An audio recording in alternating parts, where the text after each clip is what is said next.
오늘 주일 예배는 왜 고난이 왔지 설명 들으려 하지 말고 왜 나에게 이런 기가 막힌 일이 벌어졌을까 설명 좀 해주세요. 명확한 답을 주세요. 그러지 말고 주를 의지하고 또 의지하라. 고난이 왔을 때, 시련이 왔을 때 설명 들으려고 하지 말고 주를 의지하고 또 의지하라. 더더욱 의지하라는 제목으로 잠깐 시간 은혜를 나누고자 합니다. 신앙생활을 하고 있다 할지라도 여러분, 내가 버림받았다, 하나님께 버림받았다, 이런 느낌이 들 때가 가끔은 있지요. 여러분, 어려운 시기, 위기의 순간, 고난의 때, 시련의 때, 역경의 때 누구든지 하나님께 매달려 간절히 기도하기 마련입니다. 이 간절히 기도하면 우리에게는 믿음의 확신이 생기죠. 응답이 있을 것이다, 고침받을 것이다, 문제가 해결될 것이다, 취직이 될 것이다, 이런 믿음의 확신이 생긴다는 것입니다. 그런데 그렇게 간절히 기도했음에도 불구하고 상황이 전혀 나아질 기미가 보이지 않습니다. 그러면 그때 어떤 느낌이 들지요? 버림받았구나, 하나님께 버림받았다, 이런 느낌이 든다는 것입니다.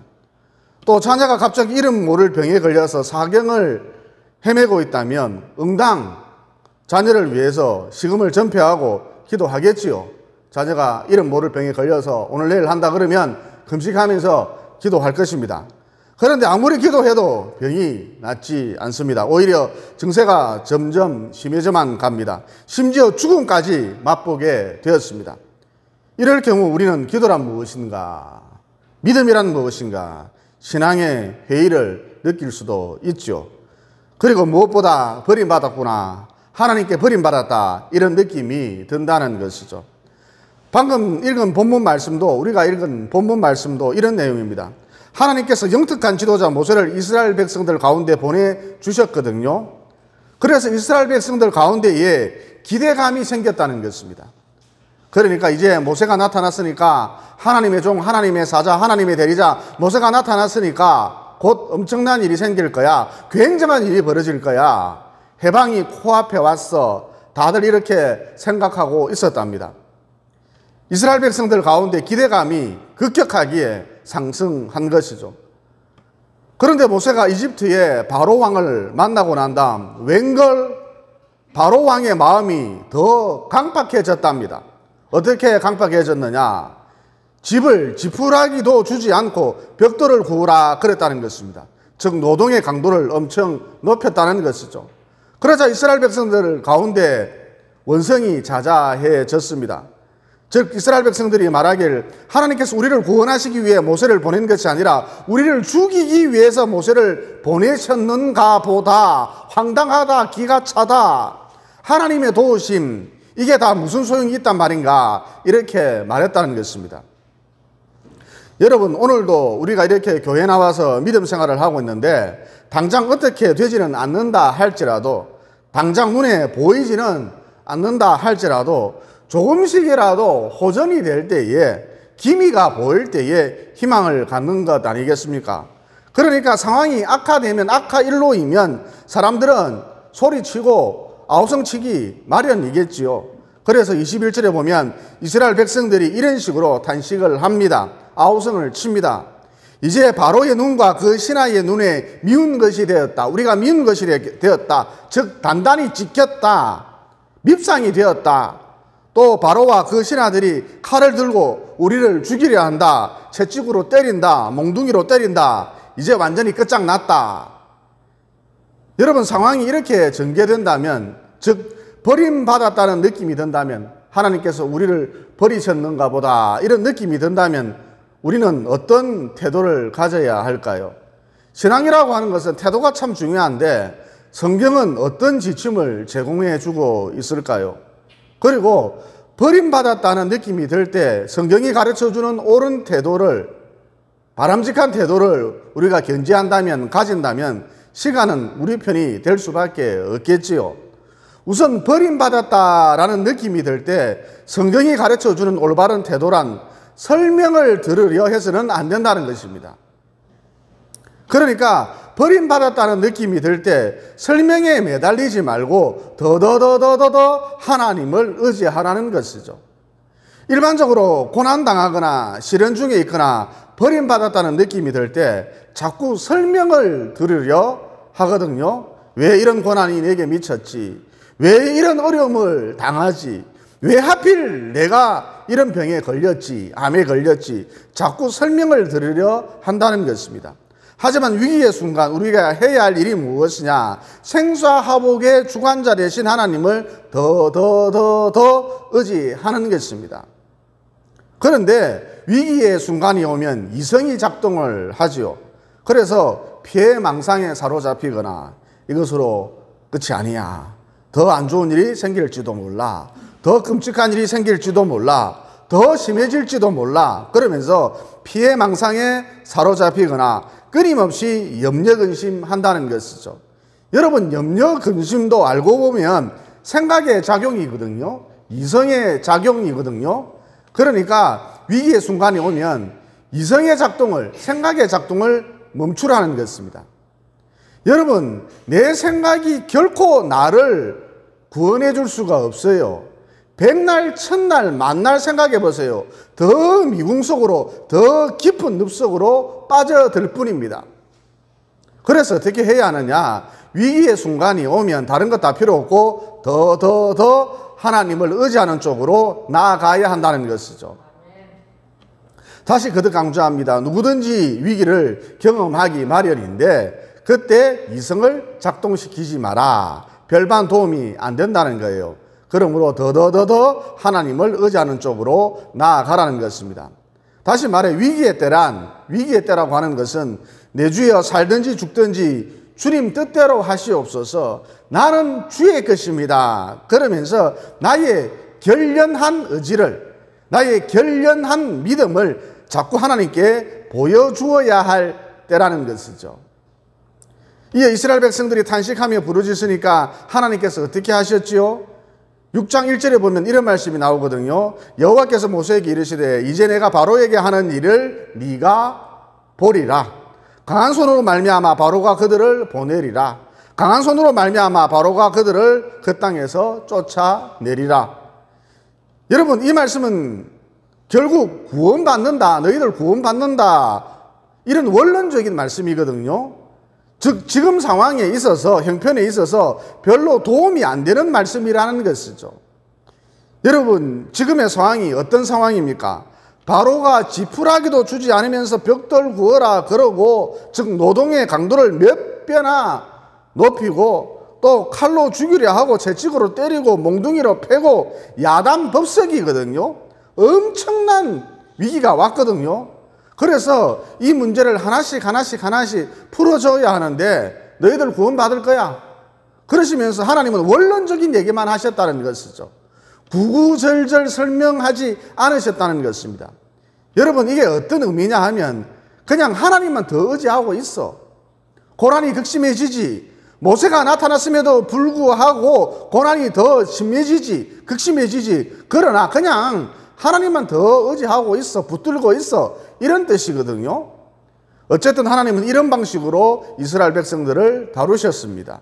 설명하지 않으셨죠. 여러분, 우리가 신앙생활을 하다가 언제 슬럼프에 빠지느냐 하면 자꾸 설명 들으려 할 때거든요. 즉 지금의 내 상황을 설명해 주세요. 내가 왜 이런 일을 당해야 하나요? 왜 이런 기가 막힌 일을 당해야 합니까? 명쾌한 답을 주세요. 내 인생 가운데 왜 이런 일이 생겼죠? 명쾌한 답을 주세요. 이럴 때에 슬럼프에 빠진다, 우울증에 걸린다는 것입니다. 왜냐? 답이 없거든요. 그리고 여러분, 고난 가운데 있을 때 사람들의 설명은 나도 할 수 있는 얘기입니다. 뻔한 얘기라는 것이죠. 그래서 그 설명을 들어도 아무런 유익이 없어요. 또 그런 설명 중 하나가 나를 구원해 줄 수 있는 것도 아니고, 게다가 그 사람들이 하는 말 맞는 얘기냐, 여러 사람들이 하는 말 맞는 얘기냐, 맞는 얘기도 아닙니다. 즉 그것 때문에 고난을 당하는 건지, 저것 때문에 고난을 당하는 건지, 죄 때문에 고난을 당하는 건지, 어떤 이유 때문에 고난을 당하는 건지 하나님만 아시지 자기들이 어떻게 알 거예요? 자기들이 하나님입니까? 그러므로 위기의 때를 만나거나 고난당했을 때 구구절절 설명 들으려 하면 안 되고, 여러분 그 설명 다 틀린 얘기라니까요. 그래서 구구절절 설명 들으려 하면 안 되고, 하나님 저를 불쌍히 여겨주십시오. 하나님 저를 불쌍히 여겨주십시오. 인내하신 구세주여 내 말을 들으사 죄인 오라 하실 때에 날 부르소서, 그러면서 하나님을 더 의지하는 쪽으로 나아가야 한다는 것입니다. 다시 말해 고난의 때란 설명 들을 때가 아니고 내 믿음의 근육을 키울 때라는 것이죠. 하나님을 더욱 의지할 때라는 것입니다.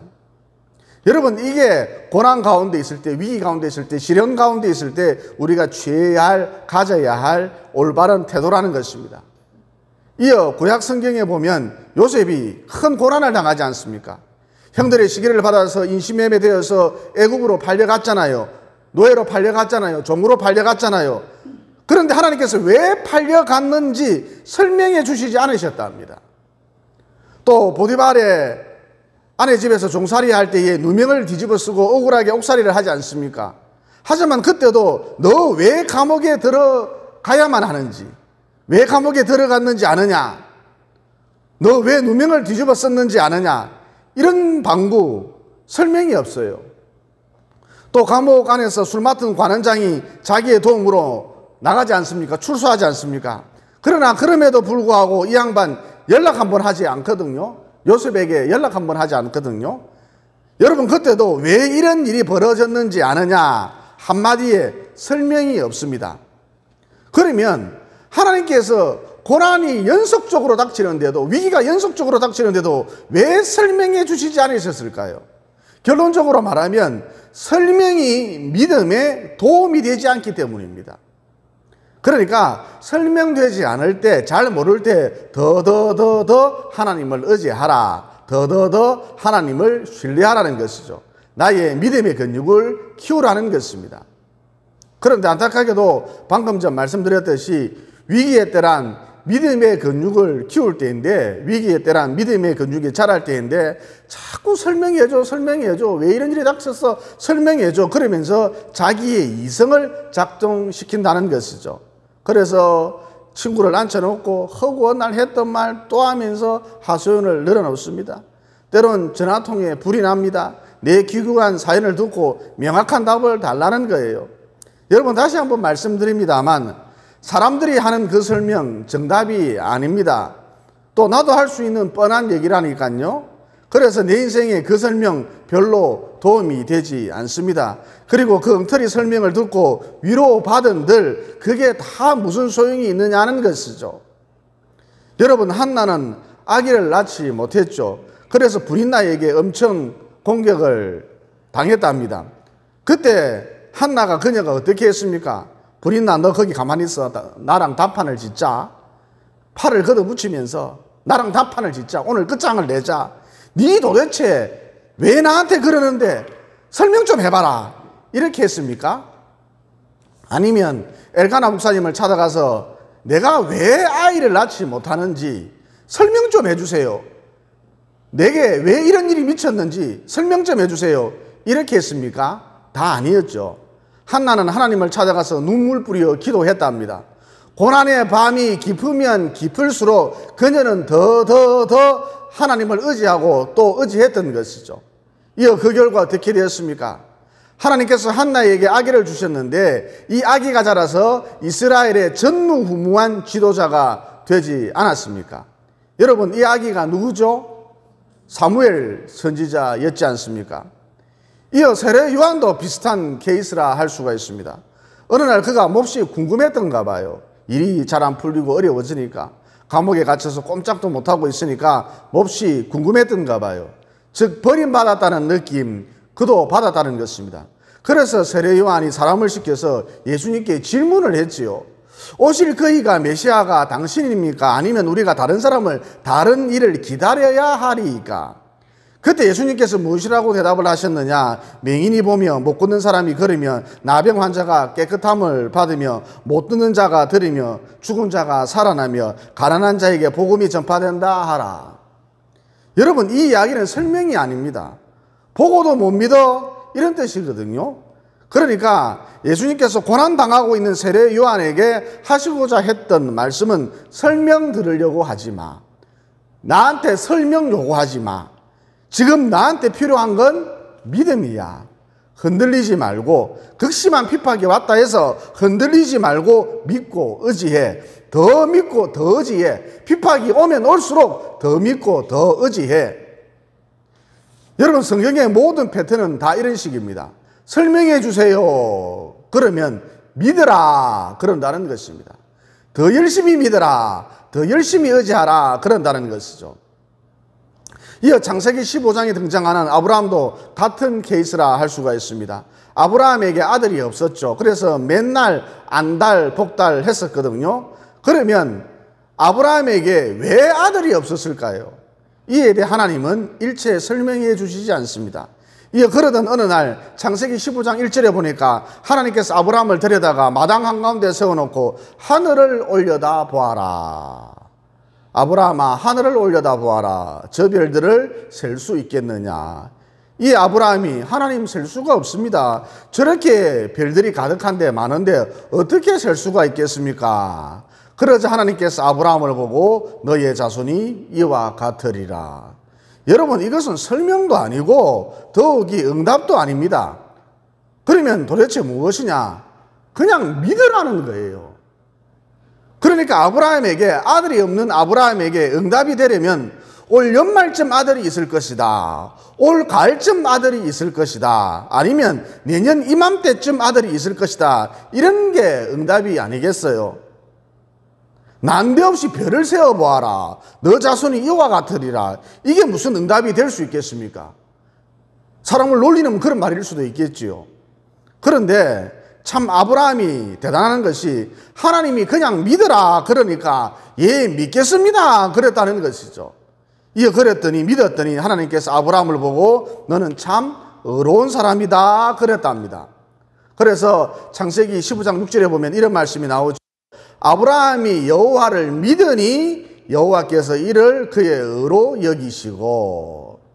여러분, 이 대목에서 우리가 하나님 앞에서 의로워지는 방법이 무엇입니까? 무엇보다 버림받았다는 느낌이 들 때에 철저히 하나님을 믿고 의지하고 또 의지하는 것입니다. 이게 의로워지는 방법입니다. 윤석열 같은 대통령이 대해서 뭔가 대단한 일을 하는 게 하나님을 의지하는 것이 의로워지는 것이 아니라 버림받았다는 느낌이 들 때에 철저히 하나님을 의지하고 의지하는 것, 이게 하나님 앞에서 의로워지는 것입니다. 욥기서도 보십시오. 사실 욥기서는 한두 장으로 끝날 수 있는 성경이거든요. 그런데 3장부터 지루하게 이어지죠. 왜 지루하게 이어집니까? 욥이 설명 들으려 했기 때문입니다. 욥기서에 보면 욥의 친구들이 와서 왜 욥이 고난당하는지 설명을 해주죠. 구구절절 설명을 해주죠. 죄 때문이다. 그래서 이런 고난이 왔다. 기도를 하지 않았기 때문에 이런 고난이 왔다. 이런 식으로 설명을 해줍니다. 이어 그때 욥이 대답하기를 나는 적어도 너희들보다 깨끗하게 살았다. 죄 때문에 이런 고난이 왔다고 웃기는 소리 하지 마라. 또 나는 적어도 너희들보다는 기도를 많이 한다. 기도를 적게 해서 신앙생활을 엉망으로 해서 이런 고난이 왔다고 웃기는 소리 하지 마라 그랬거든요. 그러니까 왜 고난을 당하는지 그 설명 때문에 욥기서를 보면 좀 짜증이 난다는 것입니다. 이게 다 흩은 소리거든요. 이 하나님께서 나타나셔서 죄 때문에 고난이 왔다고, 기도를 적게 해서 이런 고난이 왔다고 택도 없는 소리들 하고 있네. 이놈들아, 다 틀렸다. 일도 없다. 일 없다. 그리고 하나님께서 고난의 때는, 위기의 때는, 고난의 때란, 위기의 때란 부지런히 하나님을 의지해야 할 때지 설명 들을 때가 아니다. 논쟁할 때가 아니다. 이렇게 말씀을 해 주셨답니다.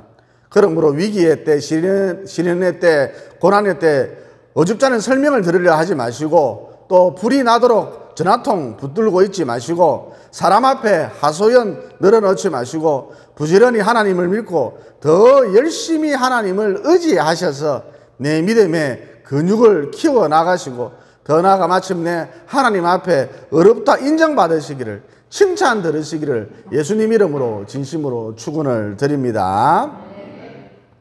그리고 여러분, 착한 목사가 좋습니까? 옳은 목사가 좋습니까? 그러니까 예를 들어서 내가 주일학교 교사예요. 그런데 어느 날 병원에 갔더니 심상치 않은 병에 걸린 거예요. 그래서 목사님에게 이야기를 했죠. 예, 그랬더니 목사님께서 대단히 염려를 하시면서 병 낫기를 같이 눈물로 기도해 주면서 이제 좀 주일학교 교사 그만하고 쉬세요. 지금까지 너무너무 고생하셨습니다. 이제 좀 그만하고 쉬세요. 충분합니다. 지금까지 그래 했으면 충분합니다. 다음 주부터는 김 집사님이나 이 집사님이 집사님 반을 맡아서 봉사하도록 아이들을 교육하도록 이야기를 제가 해보겠습니다. 고생했습니다. 몸 관리하세요. 이런 식으로 접근하는 목사가 좋습니까? 아니면 아이고 집사님 그런 큰 병에 걸리다니 안타깝습니다.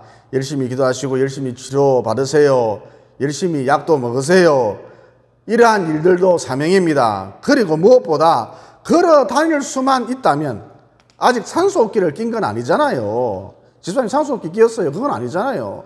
걸어 다닐 수만 있다면 움직일 수만 있다면 손가락 하나라도 까딱거릴 수 있는 힘이 남아있다면 계속해서 주일학교 교사 일을 맡아서 끝까지 충성하십시오. 아이들을 말씀으로 양육하다가 교회 와서 아이들 가르치다가 죽으세요. 이렇게 접근하는 목사가 좋습니까? 여러분 착한 목사도 좋습니다만 대부분 다 착한 목사 좋아해요. 착한 목사도 좋습니다만 여러분의 신앙 성장을 위해서는 사실 옳은 목사가 좋습니다. 신앙이 성장하려면 옳은 목사가 좋습니다. 그러면 어느 편이 옳은 목사냐? 후자라는 것이죠. 그러니까 내가 버림받았다는 느낌이 들 때에 고난 가운데 있을 때에 어떤 신앙의 태도가 바른 태도인가? 고난 가운데 있다 할지라도 내가 큰 위기 가운데 있다 할지라도 끝까지 선한 일을 행하라는 것입니다. 충성하라는 것이죠. 산소 호흡기를 끼기 전까지는 끝까지 충성하라는 것입니다. 그래서 베드로전서 4장 19절에 보면 이런 말씀이 나오거든요. 그러므로 하나님 뜻대로 고난을 받는 자들은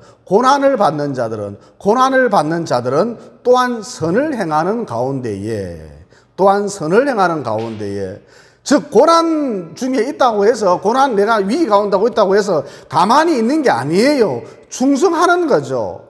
선을 행하는 가운데에 그 영혼을 하나님께 의탁할지어다. 그러니까 내가 만약 큰 병에 걸려서 병원에 입원해 있잖아요. 그러면 가만히 있으면 안 되고 환자랍시고 가만히 누워 있으면 안 되고 티슈라도 건네면서 휴지라도 건네면서 음료수라도 상대방에게 건네면서 자기와 같은 환자들을 대상으로 전도해야 한다는 것이죠. 아니면 나는 예수 믿는 사람이다 그러면서 그 가운데에서도 비록 입원 중이지만 그 가운데에서도 찬송하면서 살든지 감사하면서 살든지 병이 들었지만 그 가운데에서도 웃음을 잃지 않고 살든지 전혀 다른 모습을 보여주라는 것입니다. 여러분 이게 고난 가운데 있는 위기 가운데 있는 시련 가운데 있는 우리가 취해야 할 바른 태도라는 것입니다. 그러니까 그 어떤 고난 가운데 있다 할지라도 숨쉬고 있는 동안에는 끝까지 충성하라는 거예요. 선한 일을 행하라. 그리고 이것이 내 영혼을 하나님께 의탁하는 것입니다.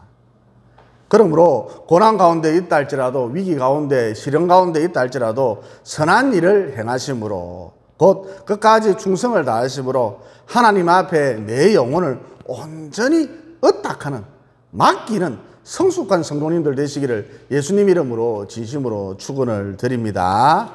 기도드리겠습니다. 사랑의 하나님, 많은 사람들이 위기의 때, 고난의 때 설명을 들으려 한다. 왜 이런 고난이 내게 왔을까요? 설명드리려 한다. 그러면 설명을 들으면 들을수록 더 미궁 속으로 빠져들고 더 힘들어질 뿐이라는 진리를 깨닫게 되었습니다. 그러면 고난의 때 설명드리려 하지 말고 주를 더더더더 의지하는 쪽으로 나아가서 내 믿음의 근육을 키워나가고 마침내 하나님께로부터 너는 의로운 자다 이렇게 칭찬 들을 수 있도록 도와주시옵소서. 또 위기의 때 고난의 때라 할지라도 가만히 있으면 안 되고 선을 행해야 한다는 진리도 깨닫게 되었습니다. 끝까지 충성해야 된다는 진리를 깨닫게 되었습니다. 그러므로 고난 가운데 있다 할지라도 산소호흡기를 끼기 전까지는 나 어느 곳에 있든지 선한 일을 행할 수 있도록 끝까지 충성할 수 있도록 즉 내 영혼을 온전히 하나님께 의탁할 수 있도록 도와주시옵소서. 십자가를 지시기 전까지 숨지는 그 순간까지 끝까지 선한 일을 행하셨던 충성하셨던 예수님 이름으로 기도드리옵나이다. 아멘.